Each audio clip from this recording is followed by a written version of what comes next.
chance that I got, I was trying to get in the truck with him. I was trying to go. That's all I wanted to do. And through the process of me trying to figure out what it is that I wanted to do, it just dawned on me. CDL. You love trucks, CDL. So I just looked into it. I just remember saying, hearing that getting your CDL was a whole lot of money. That I never looked into it. That's just what I heard. So I started looking into it, and I found these company sponsored CDL training. So I go through that. I get my CDL. I go through PAM Transport. I never worked a day at PAM Transport.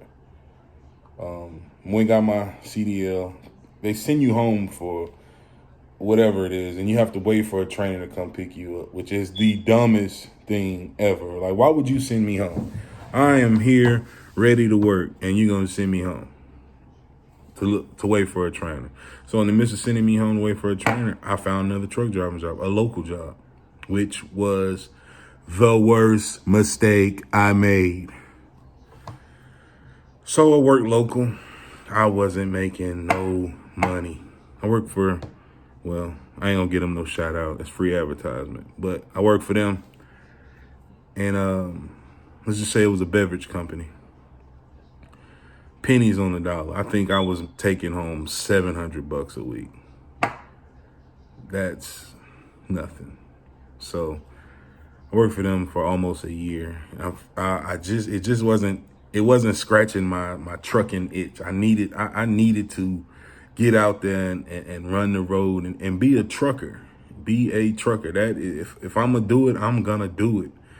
And so I ended up going through with FFE. Signed up with FFE. And of course I had to go through a refresher program because I had my CDL, but I had never drove over the road. So I go through a refresher program and I get hooked up with a trainer. And we go out and he picks me up in Dallas. First load out, we're going to Illinois. First day out, I'm killing it because I've been driving. We get to Illinois, he's like, man, you can drive. Day 2, we're already running team operation because, that's what it is. And it was all about the money. He had a guy on his truck that could drive, so he wanted to maximize that. So day 2, we get a LTL load from Illinois to Stockton, California, man. And I drove the first shift. And I can't remember where we switched at, but he ended up driving. And we stopped at the Iowa 80. And this is day 3 of me being a truck driver. It is October 21st. And my trainer falls asleep while driving. I was in the bunk asleep. Knew nothing about a cargo net, none of that. I was in the bunk asleep. He veers off the road. We roll the truck. When I say roll the truck, I don't mean truck flow on side, splat. No, I mean multiple times. That truck went over and over and over. I don't know how many times the truck rolled. When the dust settled, I came out of the roof of the truck. I was laying on the ground next to the truck, confused. No clue what happened, what's going on. I don't know.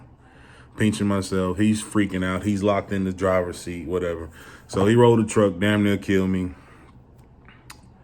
I walked away. No broken bones, no major injuries, no head, no trauma, no nothing. Only thing that was wrong with me was I had 2 torn rotator cuffs. So, well, now I'm at home for 10 months. I'm telling you all this to help you understand why I took the path that I took in trucking.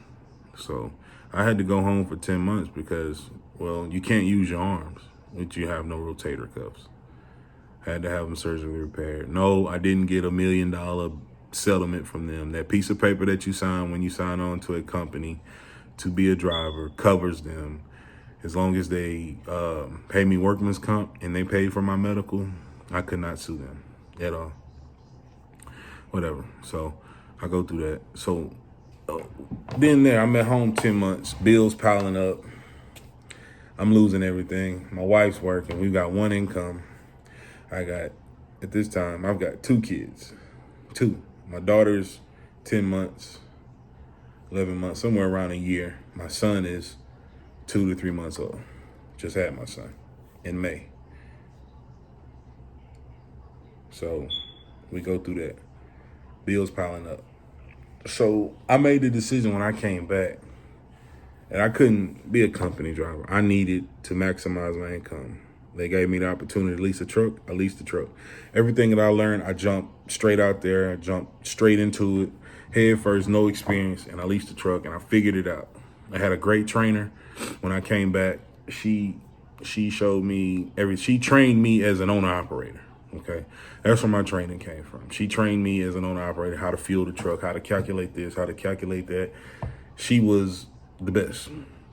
She did all that, and so I've never been a company driver. I've always either leased or right now I'm an owner operator, and we'll get to that.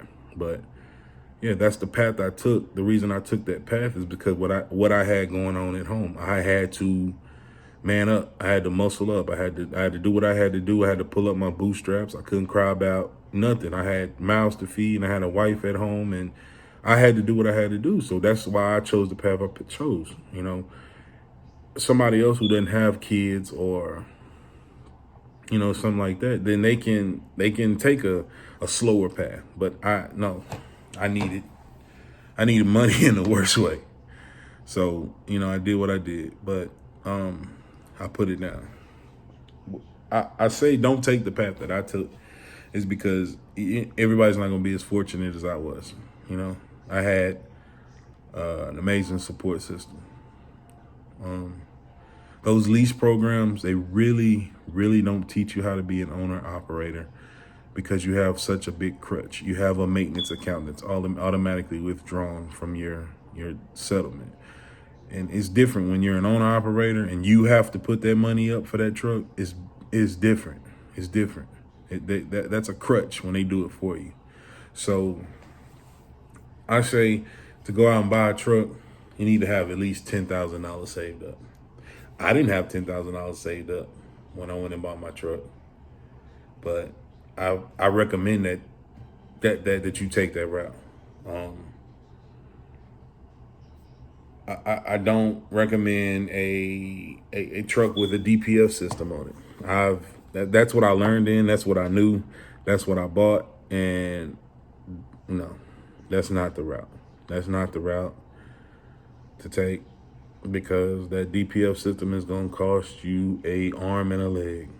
I say go with an older used truck, an older reliable motor, because these new engines got all that technology on it and it's going to break down. It's not if, it's when. And I'm dealing with it right now as we speak. I got a 2013 Cascadia with a DD13 in it, and my motor locked up 2 days after an oil change. 2 days, my motor locked up. Did some research on them. I can't find a rebuild kit because they can't keep them on the shelf. I'm calling everywhere. Nobody has a rebuild kit because the DD15 and the DD13 are trash engines. They're locking up at about 500,000 to 600,000 miles. I spun the main bearing in mine, so whole bottom end's got to be done. Not only are they doing that, they're locking up, but nobody will warranty. No, there's no warranty on. Nobody's gonna warranty that engine. I've tried. I've been doing research. I can't find anybody that's willing to warranty a rebuild on a DD13, DD15 because the engine is so bad. Call Stewart and Stevenson. They want to rebuild the engine, but they want $28,000 for a rebuild. You can buy a whole nother truck for $28,000. So no, that's not it. So what I'm going to do is I'm going to fix it. I ain't going to tell you how I'm going to fix it, but I'm going to fix it. I can't tell you that. I'll show you. I'll probably be uploading footage about that. But the guy who's doing my engine in my truck he's from what I hear, he's pretty good. A couple of guys that I know do went through him and did some work. But yeah, I would say 10K would be a good starting point. You know, I wouldn't be so stressed on a newer truck. That's what I was on, a newer truck, because that's all I learned. I didn't want an older truck, but now I want an older truck. I want to find me an old Freightliner Classic, man, and put that bad boy together. But that old Series 60 engine, the 14 liter or the 12.7, you can't go wrong with that.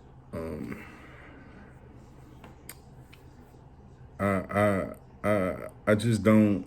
Like I said, I wouldn't recommend taking my route, man. But look, this is my first video. I'm just trying to put a little information out, you know, about what I'm going through and how I got my start and all this, you know. And I just feel I got something to offer, man. I got something to offer because I've been through a lot in the small time, which is almost 10 years trucking. That's small time, you know, that I've been out here. And I've watched a lot of trucking videos and a lot of stuff. And I would say knowledge is power. And the only way you're going to get knowledge is, man, pick up a book. Pick up a book. Do your own research. Stop going off what somebody else say. Do it yourself. You know what I mean? Don't worry about what somebody else do. If I tell you something, go research it. Don't go off of what I say. Go find out for yourself.